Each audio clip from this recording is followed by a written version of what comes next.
The smell of whiskey filled our small house. My father sat by the fire, his hands shaking as he poured another drink. I stood near the door, waiting for him to speak. He didn't look at me at first. Then he said, "Lydia, I made a deal." I frowned. "A deal?" He nodded, eyes red. "I owed money, a lot. I can't pay it back." My heart sank. "What does that mean for us?" He sighed. "It means you're getting married." The words hit like a slap. "Married? To who?" He stared at the floor. "A rancher. Ethan Cole. He offered to clear my debt. You'll have a home, food, work." I felt cold all over. "You sold me?" He looked up, eyes full of guilt. "It's not like that. He's a good man, strong. You'll be safe." "Safe?" I whispered. "I don't even know him." "You'll learn," he said softly. "You always do," I wanted to scream. To break the glass on the table. But instead I said, "When?" "Tomorrow." The fire popped. My breath caught. Tomorrow. That word felt like a hammer. I walked outside into the night air. The sky was wide and cruel. I could still hear father moving inside, his chair creaking, his sighs heavy. I leaned against the fence and whispered, "No one marries a fat girl, sir." But I guess someone just did. The next morning, I packed my things. Not much, just a dress, a book, and my mother's brooch. Maribel came to see me. "Lydia, you can't just go," she said. "I have to," I replied. "He paid father's debt." She grabbed my hands. "You deserve love, not trade." "I deserve peace," I said. "Maybe that's enough." Her eyes filled with tears. "You're better than this." I smiled, though it hurt. "No one's better than life, Maribel. We all take what we're given." A wagon came at noon. A tall man sat on it, Ethan Cole. His face was hard, his eyes cold like winter water. He didn't smile when he saw me. "You're Lydia Hayes?" he asked. "Yes, sir." He nodded once. "We'll leave now. The preacher's waiting." I climbed into the wagon. My father stood by the door, hat in hand, not meeting my eyes. "Take care of her," he muttered. Ethan gave a short nod. "She'll work, she'll eat." "That's fair." My father's lips trembled. "Thank you." As the wagon moved, I looked back. My home grew smaller until it disappeared behind the dust. I wanted to cry, but tears felt useless now. Ethan spoke suddenly. "You don't talk much." "There's not much to say." He glanced at me. "You're quiet." "That's good. Good for what?" "For work," he said. "The ranch is busy." "I don't like noise." I turned my eyes to the road. "Then you'll like me fine, Mr. Cole." He didn't answer. The silence stretched, filled only by the sound of wheels and wind. I watched the endless fields roll by. I thought of all the things I would never do. Dance, dream, choose. But maybe I could still cook. Maybe food could be my language when words failed. We stopped by a small church at sunset. The preacher stood waiting, Bible in hand. There were no guests. No flowers. Just us, and the dust of the road. "Do you, Ethan Cole, take this woman?" "Yes," he said, cutting him off. The preacher looked at me. "And you, Lydia Hayes?" I swallowed hard. "I do." "Then by God's will you are husband and wife." Ethan gave the preacher a coin and turned toward the wagon. I followed. "You're not going to kiss me?" I asked quietly. He stopped, his face unreadable. "This isn't that kind of marriage," I nodded. "I didn't think it was." We rode in silence again. The stars came out one by one. My heart felt heavy, but inside that weight, a small flame burned, something between anger and hope. When we reached his ranch, I saw fences stretching into the dark. Horses stood quiet under the moon. The house was large but lonely, like a body without a heart. Ethan jumped down and helped me off the wagon. "You'll sleep in the guest room," he said. "We start early." "Doing what?" "Cooking, cleaning, helping Clara, my sister." "Of course," I said. He nodded and walked away. I stood there, my hands shaking. The air smelled of hay and dust. Somewhere in the barn, a horse neighed softly, as if it felt sorry for me. Inside, I found a small lamp and lit it. My room was plain but clean. I sat on the bed and touched my mother's brooch. I whispered, "You did what you had to, Lydia. You always do." The wind howled outside. I lay down, still wearing my dress. Before sleep took me, I thought about his face, those cold eyes, that rough voice. Maybe there was more behind them. Maybe not. Either way, my story had begun.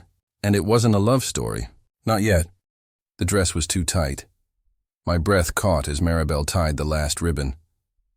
Are you sure about this, Lydia? She asked softly. I don't have a choice, I said. My voice shook.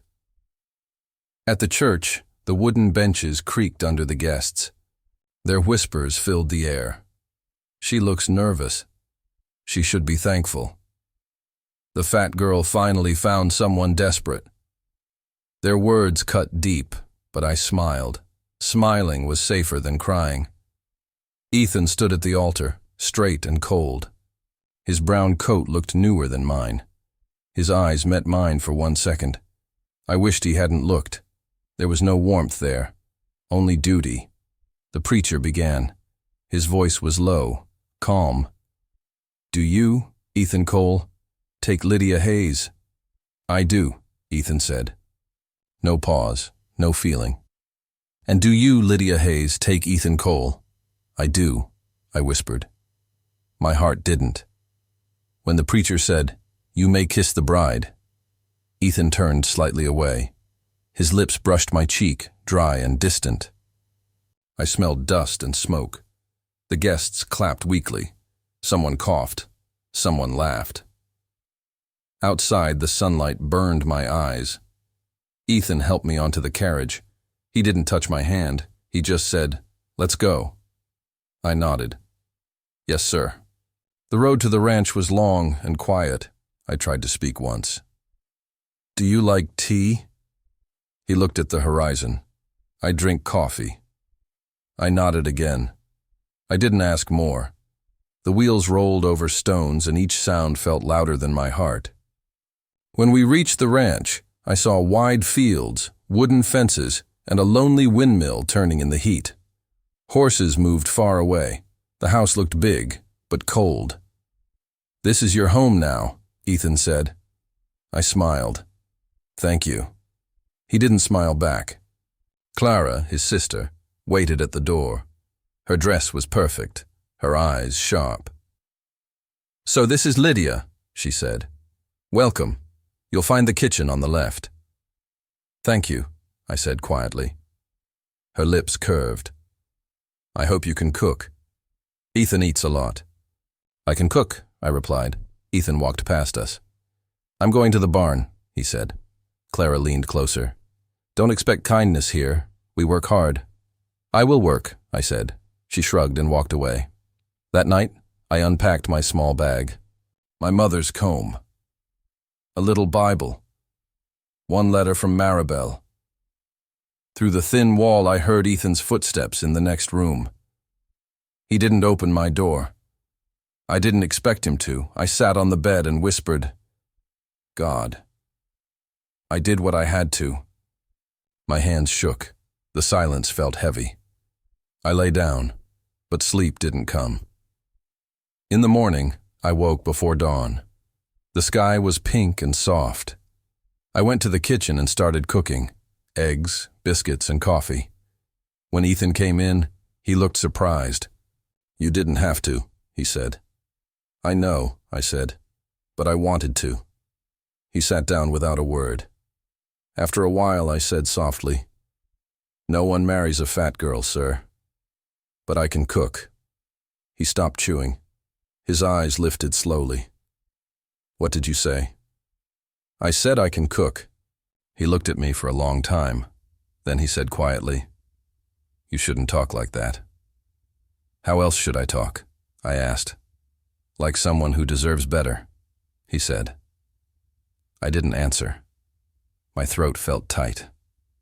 I turned back to the stove, hiding my face from him.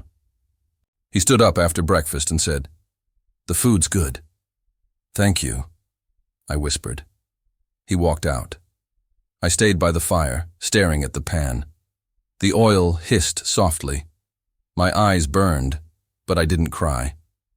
Outside, I heard horses, wind, and his distant voice. Maybe love wouldn't come. Maybe it never would. But I had work, I had a roof, and I had my own hands. That was something. I folded my apron and said to myself, I can cook. And for the first time, I believed it. The morning wind felt sharp when I stepped outside. The land stretched wide and endless like it didn't care who lived here. Horses neighed somewhere near the barn. I pulled my shawl close and whispered, "Well, Lydia, this is home now." Inside the house, the floor creaked under my boots. I could smell cold ash from last night's fire. I walked to the kitchen and started the stove. The sound of the flame was the only thing alive. Ethan came in, wearing his brown coat and hat. He didn't greet me. I said softly, "Good morning." He nodded once. "You don't have to cook every day." "I like to," I said. "It keeps my hands busy." He didn't look at me. "Suit yourself," he said, then walked out. The door closed hard behind him. I sighed. The eggs sizzled in the pan. "Suit myself," I repeated and smiled a little. Maybe he didn't mean to sound cold. Maybe that was just who he was. Later, I carried breakfast to the porch where Henry, the ranch hand, fixed a broken rail. "You work faster than the sunrise," he said with a grin. "I try," I answered. He took the plate from me and said, "Don't mind the boss. He talks less than his horses." I laughed softly. "I noticed," Henry nodded. "He'll come around. This place, it eats people's hearts if they let it." I looked over the dry fields. "I'll keep mine busy then." That afternoon, Clara appeared in the kitchen doorway. She wore a red dress that fit her like pride. "You really mean to play the good wife?" she asked. "I mean to do what's right," I said. She smirked. "You'll never be what Ethan needs." I wiped my hands on my apron and looked at her calmly. "Maybe not, but he'll have warm meals and clean shirts." She tilted her head. "You think kindness can change a man?" "I don't know," I said, but anger never did. She left without a word. The silence after her footsteps was heavy, but somehow peaceful. I went back to kneading dough. The rhythm felt safe. Push, fold, turn. My mother once told me, "When your heart hurts, bake something." I never thought I'd need those words so much. In the evening, I took bread to the barn. Little Tom was sitting on a haystack, feeding crumbs to a puppy. "Hey there," I said. "You're supposed to help Henry, not spoil the dog." He giggled. "The puppy's hungry, Miss Lydia." "Well, so am I," I said, handing him a small loaf. He bit it happily. "You make better bread than Mrs. Turner in town." "Thank you," I said. "Don't tell her that, or she'll chase me with her spoon." Tom laughed again, and it felt like sunlight after a long winter. Henry walked by, carrying tools. "You feeding the whole ranch now?" he teased. "Just the hungry ones," I said. He winked. "Then you'll be feeding us all." I stayed in the barn a while, watching the sunset paint the sky.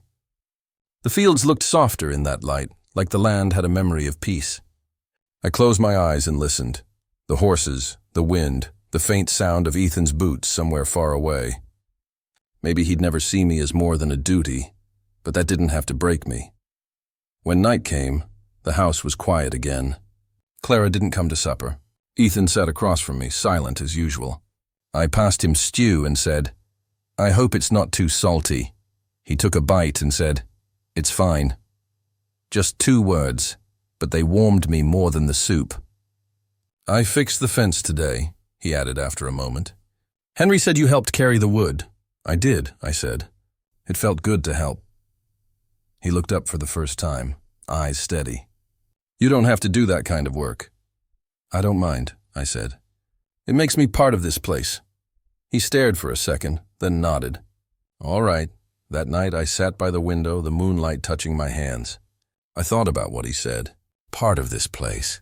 Maybe I already was. Maybe I was meant to bring a little warmth to this cold house. Not for him, not for Clara, but for me. The ranch still didn't smile back, but I no longer feared its silence. It was a silence I could grow inside. I whispered to myself, "One day this land will know my name." Outside, a horse neighed softly, as if it already did. Rain hit the roof hard that night. The wind cried through the cracks. I was in the kitchen washing dishes when I heard a crash. A bottle rolled across the floor. I followed the sound. Ethan sat by the fire, half drunk, staring at a portrait on the wall. "Ethan," I said softly, "you should rest." He didn't move. His eyes were glassy, lost somewhere far away. "She smiled like that," he muttered. "Evelyn. Always smiled when it rained." I froze. Evelyn, his dead wife. I had seen her face before, painted in that frame, perfect and calm. "I didn't mean to disturb you," I whispered. "I'll leave." He shook his head. "Stay. Why do you always walk away?" I took a slow step forward. Because you never want me here. He laughed, bitter and low. You'll never be her. The words hit like cold water. I felt my throat tighten. Still, I said, I know. He turned his face toward me. His eyes were tired. Then why try? I'm not trying to be her, I said. I'm just trying to be someone worth kindness. The fire popped between us. For a moment, I thought he might throw the bottle. Instead, he sighed. Kindness died with her. No, I said. You buried it. You can dig it up again. He blinked slowly, like my words confused him. You think I can change? I think you already did, I said. You just don't see it. He looked down at his hands. They shook slightly. You talk like you know me. I don't, I admitted. But I know pain. I live with it every day, he frowned. You? What pain could you know? I smiled sadly. The kind that looks in the mirror and sees not enough. The kind that cooks dinner for someone who won't eat it. The kind that hears laughter and knows it's about her. He looked at me then, really looked. Did I do that to you? Yes, I said quietly. But not just you. The world helped. He rubbed his face. Evelyn was light. You're different. I'm real, I said. Light burns out. Real stays, his jaw tightened. I don't deserve forgiveness. I didn't offer it, I replied. I offered understanding. The rain grew louder, drumming on the windows. He leaned back, eyes fixed on the fire. She died in a storm like this, he whispered. Horse slipped near the river. I wasn't there. I stayed silent. The flames danced over his face, carving guilt into every line. I keep thinking if I had gone, he said, voice cracking, she'd be alive. You don't know that, I said gently. But you live like you do. He closed his eyes. I see her every night. Her hair, her dress, her hands. I knelt beside him, then let her rest. He opened his eyes. They were wet but proud. You sound like her sometimes. Then maybe she sent me, I said with a small smile, to remind you that you're still here. He looked down, as if the idea hurt. You make it sound easy. It isn't, I said. But nothing good ever is. He stared into the fire again. You should hate me. I did, I admitted. But hate makes me heavy. I want to live light, he laughed, soft and broken. You're strange, Lydia. I know, I said. But strange cooks good meals. That earned a small grin. You're not afraid of me anymore? I never was, I said. I was afraid of becoming like you. He tilted his head. And now? Now I'm not. I see why you built your walls. You were just trying to survive. He nodded slowly, eyes lowering. Maybe I was. Go to bed, I said gently. You need rest, he hesitated. You won't leave? No, I said. Not tonight, he rose unsteadily. I helped him to his room. When he sat on the bed, I covered him with the blanket. He looked up at me, eyes soft. You don't have to care. I know, I said. That's why it matters, he whispered. I'm sorry. For what? For everything, I smiled faintly. Then sleep. Say more when you mean it, he nodded and closed his eyes. I stood there for a while, watching his chest rise and fall. The anger I once felt had turned into something else, something heavy and warm. I didn't love him. Not yet, maybe not ever, but I saw him now. Not the man who hurt me, but the man who hurt himself long before I came. As I left the room, thunder rolled across the sky. I looked once more at the portrait in the hall. Evelyn's smile no longer felt like a threat. It felt like a memory fading with the rain, and I whispered to the quiet house, I'm not her. I'm me, and that's enough. I was folding the clean sheets when Clara walked in. Her boots clicked on the wooden floor like sharp words. You should see this, she said, waving a folded paper. I looked up. What is it? She smiled. A love letter, from Ethan, to Evelyn. My hands froze. You went through his drawer? She shrugged. I clean this house. I find things. You don't belong here, Lydia. You never did. I took the letter carefully. My name wasn't on it. The ink was faded, but the words were alive. My dearest Evelyn, I see you in every sunrise. I wish you were still here. I felt something inside me break quietly. Why are you showing me this? I asked. So you finally leave, Clara said. He'll never love you. You're just his debt payment. I laughed softly. And what are you, Clara? His shadow? Her eyes turned cold. At least I'm not pretending. She left the room, but the air stayed heavy. I sat near the fireplace, holding that letter. My hands shook. The words weren't mine, but they lived in my house, in his silence, in every space between us. Ethan walked in soon after. "What's that?" he asked. I didn't answer. I just looked at the flames. "It's something old," I said. He came closer. "You found it?" "Clara did," I said. "She wanted me to see what love looks like." He frowned. "She had no right." I smiled. "Maybe she did. I needed to see." He looked tired. "It's just a letter. From a life long gone." "Yes," I whispered, "but still alive enough to hurt." He stepped forward, his voice low. "You shouldn't read it." "I didn't finish," I said, and before I could stop myself, I threw the paper into the fire. It caught quickly, curling and blackening. For a moment the room glowed orange. Ethan's eyes widened. "Why did you do that?" "Because I'm tired of living with ghosts," I said. "You lost her. I lost myself. It's time we both stop worshipping ashes." He stared at the flames, his jaw tight. "You had no right to burn that." "And you had no right to keep it," I said softly. "Not when it keeps killing us." He didn't speak. The fire crackled. I watched the paper turn to dust, and for once, I didn't feel small. He turned toward me slowly. "You're not what I thought," he said. "I'm not trying to be," I replied. He looked confused. "You could have thrown me out, yelled, but you burned her words." "I didn't burn her," I said. "I burned your pain." He ran his hand through his hair. "You think that helps?" "It helps me," I said. "I'm done proving I belong here. If you can't see it, that's your blindness, not my burden." He said nothing. I stood up, wiping my hands. "Dinner's ready. Don't be late." As I walked past him, he caught my wrist lightly. "Lydia," he said. It was the first time he said my name like it meant something. "Yes?" "I don't understand you." I smiled. "Neither do I." That night, after everyone slept, I sat outside. The stars looked brighter after the storm of fire. My heart felt lighter.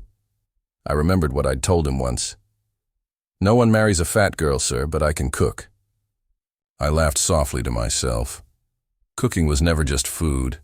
It was survival, forgiveness, power. I had fed a man who didn't love me, a house that didn't want me, and a world that didn't see me. But I kept feeding it, because I refused to starve my own heart. Ethan came out quietly. "You're still awake." "I like the night," I said. "It doesn't judge." He sat beside me, silent for a while. "I didn't mean for you to see that letter." "I know. It was all I had left of her." I nodded. "Now you have me, not as a ghost, as a person." He sighed. "You're stronger than I thought." I had to be. He looked at me, really looked. The man who once couldn't meet my eyes now searched for something in them. Maybe forgiveness? Maybe peace? I stood up. "Good night, Ethan." "Lydia," he said again, softer this time. I turned. "Thank you." I didn't answer. I didn't need to. Inside, the fire had gone out, but something else had started to burn, quietly, deeply, within me. The smell of bread filled the kitchen that evening. I was humming softly when I heard Mia shout, "Smoke! Lydia, there's smoke outside!" My heart jumped. I dropped the spoon and ran to the door. Flames rose near the barn. The sky turned orange, wild and cruel. "Ethan!" I yelled. He came running from the porch, his eyes wide. "The horses!" he shouted and dashed toward the barn. I grabbed Mia's hand. "Stay inside! Don't move!" I said. She nodded, tears on her face. I ran toward the noise. Henry was already there, trying to open the gate. "It's stuck!" he cried. "The horses are panicking!" The heat hit my skin. My lungs burned. I covered my mouth with my apron. "We need water," I said. "Water won't stop this," Henry shouted. Ethan kicked the door open, coughing hard. "Get them out!" he yelled. Together they pulled the ropes, guiding the frightened animals away. Then I heard a small voice. "Miss Lydia, help!" It was Tom. He was trapped near the shed, close to the flames. I froze for a second. My heart stopped, then beat fast. "Tom, don't move." I ran toward him. The smoke was thick, black, and bitter. My eyes watered. "Lydia, no!" Ethan's voice came from behind me, rough and scared. "Stay back." "I can't," I shouted. "He's just a boy." I crawled low, covering my nose. The heat bit my arms. Tom was crying. His small body shook. "I'm scared," he said. "I know, sweetheart," I whispered. "Hold my hand." He grabbed me tight. "Close your eyes," I told him. "We're going to crawl out." We moved slowly through the dust of fire. My dress caught a spark, and I beat it with my hand. My skin stung, but I didn't stop. I kept saying, "We're almost there." My throat felt raw. Ethan appeared through the smoke. "Give him to me," he shouted. I pushed Tom toward him. Ethan lifted the boy, running out fast. I tried to follow, but the world spun. My chest hurt. The air felt too heavy. "Lydia." I heard Ethan scream again, far away. "Don't fall." I tried to speak, but coughed instead. My legs gave out. Everything turned red and black. The noise of burning wood filled my head. Then strong arms grabbed me. "Got you," Ethan said. I felt his breath near my ear. "You're safe." I wanted to answer, but darkness came first. When I woke up, the room smelled like smoke and soap. My hands were wrapped in cloth. The light hurt my eyes. I saw Ethan sitting beside me, his shirt dirty, his face pale. "Hey," I whispered. My voice cracked. "Is Tom okay?" "He's fine," Ethan said quietly. "Thanks to you." His hand was still on mine. It felt heavy, warm. "What about the ranch?" I asked. "Half gone," he said. "The barn's lost, but the house stands." I looked at his fingers, black with soot. "You saved me," I said. He shook his head. "You saved him." His eyes softened. "Lydia, you ran into fire. You could have died." I smiled weakly. "You would have done the same." He looked down. "No," he said slowly. "I don't think I would have. Not like you did." Silence filled the room. The clock ticked. The air was still. For the first time, Ethan said my name again, but softer. "Lydia," he whispered. "You're something I didn't see before." Tears came to my eyes. I wanted to tell him I didn't do it for love or pride. I did it because life, even hurt life, was worth saving. But I couldn't find the words.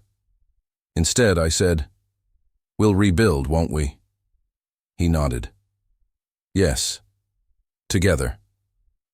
Outside, I heard the wind moving through the burnt fields. It smelled of ash, but also of rain. I closed my eyes. Maybe this was how new things began, not in sunlight, but in fire. Ethan's hand squeezed mine again. "Sleep," he said. "You're safe now." I smiled and whispered, "For the first time, I believe you." The sound of rain started, soft and clean, washing away the smoke of the night. I stood by the kitchen window, watching the sunrise touch the ranch. The air was cool, and the smell of fresh bread filled the room. I didn't expect Ethan to join me, but he did. He leaned on the doorframe, quiet, his hat in his hands. "You woke early," I said softly. He nodded. "Couldn't sleep. Thought I'd help." I smiled a little. "Help? With baking?" He gave a short laugh. "Maybe not baking, but I can chop wood." "Then chop it," I said, handing him a basket. "The stove eats more wood than a hungry cow." He smiled and walked out. I watched him through the window, steady, calm, almost kind. He used to avoid looking at me. Now his eyes lingered, gentle but unsure. When he came back, his hands were dusty, his shirt damp with sweat. "You work too hard," he said. "I like work," I replied. "It keeps me quiet." He looked at me for a moment. "You were never quiet, Lydia, just scared. I stopped kneading the dough." "Maybe you're right. Fear can make people small." He sat across from me. "You're not small anymore." The word stayed between us, warm as the fire. I turned away, pretending to check the oven. "Maybe I grew," I said. "Maybe this ranch taught me." He smiled faintly. "Or maybe you taught yourself." That day, he stayed longer. He helped Henry fix the old fence and even cleaned the stables. When he passed me by, he said, "Fence looks better now." I teased. "So do you." He laughed. It felt strange, but good to hear it. At lunch, we sat outside. The air smelled of hay and sun. I handed him a plate of cornbread. "This is good," he said, eating slowly. "Better than before." "Better than anything before." I looked down, smiling. "Don't lie, Ethan. I'm not," he said. "You've changed." "You smile different now." "I just stopped waiting," I said. "For something that might never come." He nodded, quiet. "I was a fool, Lydia." "Yes," I said, half smiling. "You were," he laughed softly. "Fair enough." For a while we listened to the wind. It touched my hair and carried the smell of the horses. I looked at him again. "Ethan, can I tell you something?" "Always," he said. "I have a dream," I whispered. "I want to open a bakery in town. A small one. Just mine." He raised an eyebrow. "A bakery? You'd make everyone fat and happy." I laughed, wiping my hands on my apron. "That's the plan." He leaned back, smiling. "I'd visit every day. Would you buy something?" "Only if you promise it's made with that same stubborn heart." I shook my head, blushing. "I don't bake with pride anymore, Ethan. Just peace." He looked at me quietly. "Peace suits you." That evening I walked near the barn. The sky was pink and gold. I saw Ethan standing there feeding the horses. "You look thoughtful," I said. "Just thinking," he answered. "About how wrong I was." I crossed my arms. "About what?" "About you. I thought you were weak." I met his eyes. "And now?" "Now I know you're stronger than anyone I've met." His words hit deep, but I didn't cry. I'd cried enough in this life. I just smiled and said I had to be. He nodded. "I know." We stood in silence. The world felt softer, like the ranch itself had forgiven us both. I said quietly, "You don't have to say sorry." "I already did," he said. "Every day since the fire." I stepped closer. "You saved me." He shook his head. "You saved us all." That night I wrote in my journal. "I'm not waiting anymore." The old Lydia was gone, the one who begged for love, who feared mirrors, who hid behind kindness. I didn't need to be anyone's wife to feel whole. When I closed the book, I saw Ethan's shadow in the doorway. "You still awake?" he asked. "Just finishing something." He looked at me gently. "I like this version of you," I smiled. "So do I." He nodded once, then left quietly. I blew out the lamp and lay back. The night was full of small sounds, crickets, wind, the soft rhythm of peace. I whispered to the dark, "This is who I am now." For the first time, I believed it. I was baking bread when Clara walked in. Her boots clicked hard on the floor. "You think you're clever, don't you?" she said. I looked up. "Good morning, Clara." "Morning?" She scoffed. "Not for long. Ethan will know what you've done." I wiped my hands. "What did I do this time?" She held a small book. "The ranch fund. Missing money. Ethan trusted you with it." I frowned. "That's not true." She smiled like a cat. "We'll see about that." Ethan came in then, dust on his coat. "What's going on?" Clara ran to him. "She took the money." "Check the books." Ethan looked at me. "Is that true?" I met his eyes. "No, you know me better than that." He hesitated. "Show me the ledger." Clara tossed it on the table. "There, look at her handwriting." I turned the pages slowly. "This isn't mine." "The numbers don't match." She laughed. "Oh, you'll say anything." Ethan leaned closer. "When did you see these entries?" "I saw them yesterday," she said fast. He raised a brow. "That's strange." "The last entry was made this morning." Her smile fell. I watched him study her face. His jaw tightened. "Clara," he said, voice low, "you wrote these, didn't you?" She stepped back. "No, she tricked me." He slammed his hand on the table. "Enough!" The room went silent. I could hear my own heart. Ethan took the ledger, flipped another page, and pointed. "Your handwriting, Clara. Even the same ink." She looked down. "I just borrowed some for my needs," he said. "You stole from us." From this ranch, tears filled her eyes. "I helped you after Evelyn died. I gave you everything!" Ethan's face softened for a moment, then hardened again. "You gave me lies," he said. "And now you'll leave." Clara looked at me with hate. "You did this. You turned him against me." I shook my head. "Truth did that," she whispered. "You think you've won?" "No," I said. I stopped losing. She left without another word. The door slammed. Dust rose from the floor, and the house went quiet. Ethan sighed. He leaned on the counter. "I should have seen it sooner." I said softly, "You saw what you wanted to see." He looked up at me. "You never said a bad word about her." "I didn't need to," I replied. "You'd learn in time." He gave a small, tired smile. "You always wait. You always hope." I smiled too. "It's easier than hate." He watched me for a long moment. Then he said, "You were right, Lydia." "About what?" He walked closer. "No one marries a fat girl." I froze. His eyes were warm now, not cruel. "But," he added, "I would marry the woman you've become twice." I didn't speak. My throat tightened. He touched my hand gently. "I was blind for too long," I whispered. "You weren't ready to see." He nodded. "And now?" "I'm not the same woman you married," I said. He smiled. "No, you're stronger." We stood there, just breathing. The bread smelled warm, sweet, alive. I said quietly, "You already married me, Ethan. Once was enough." He laughed softly. "Still, I'd do it again." The fire crackled in the stove. Evening light slid across the floor. I thought about all the days I'd felt small. All the nights I'd cried in silence. Now the pain felt distant, like smoke after rain. Ethan poured 2 cups of coffee. "To peace," he said. I raised mine. "To truth." He looked at me as if seeing me for the first time. Outside, the ranch was calm. Horses moved slowly in the field. For once there was no shouting, no lies, no ghosts. Only the sound of wind and the heartbeat of something new. I said, "Clara will hate me forever." He answered, "Let her." "You've earned your peace." I smiled. "Maybe karma has a kitchen too." He chuckled. "If it does, you're the best cook there." We both laughed, soft and tired. He reached across the table, holding my hand.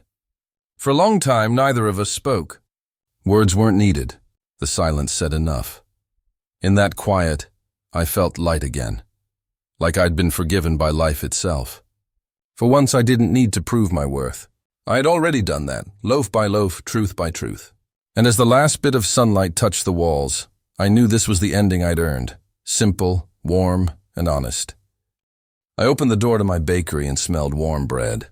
The morning sun touched the sign above me, Lydia's table. I smiled. "People already waited outside. Morning, Miss Lydia." Tom waved. He had grown taller since the fire. "Morning, Tom," I said. "You ready to help me today?" "Yes, ma'am." "I'll sweep and serve." His grin was as bright as the sunrise. Ethan stepped in behind him, holding a crate of flour. "You open early as always," he said. "Old habits," I replied, wiping my hands on my apron. "Bakers rise before the sun." He laughed softly. "You've changed this town, Lydia. Folks come here for peace, not just pie." I smiled. "Peace is baked fresh every morning." He leaned against the counter, watching me knead the dough. "You look happy," he said. "I am," I whispered. "For the first time, I really am." A woman entered, holding her little boy's hand.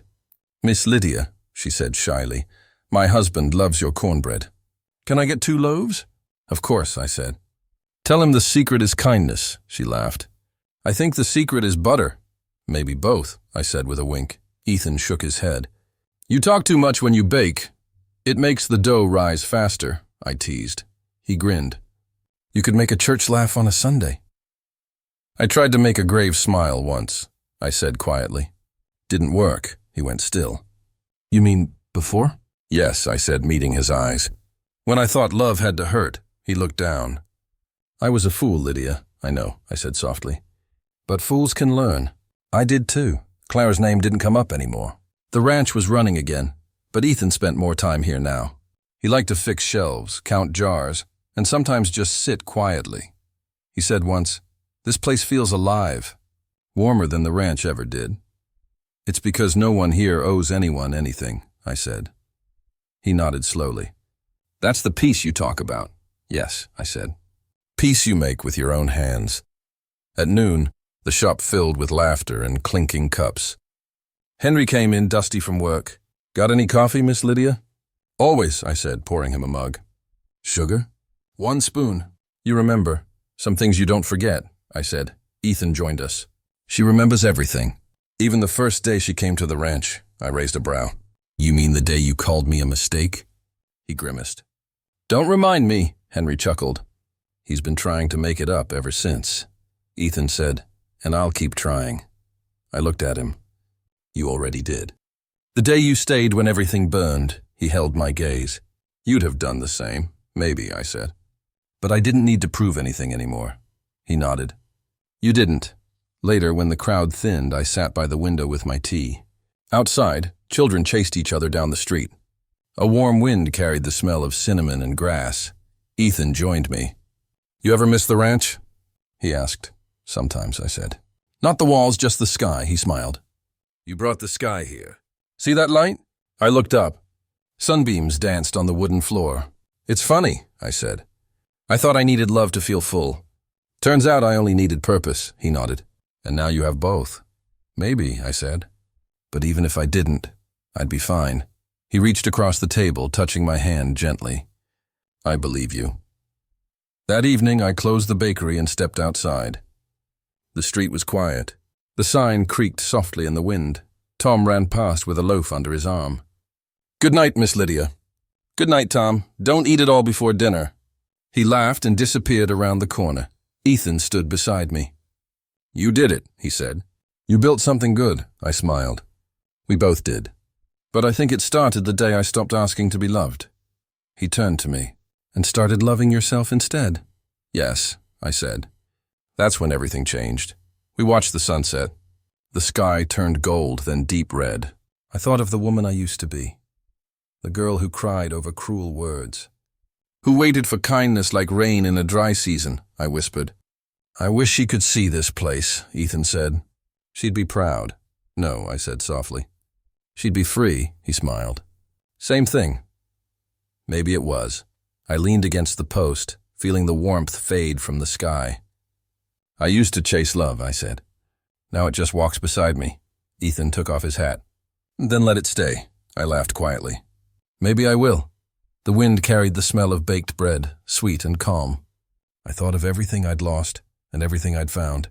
I had no crown, no riches, no perfect figure. But I had peace, made from flour, fire, and faith. I looked at the sign one last time before closing the door. Lydia's table. It wasn't just a bakery. It was me.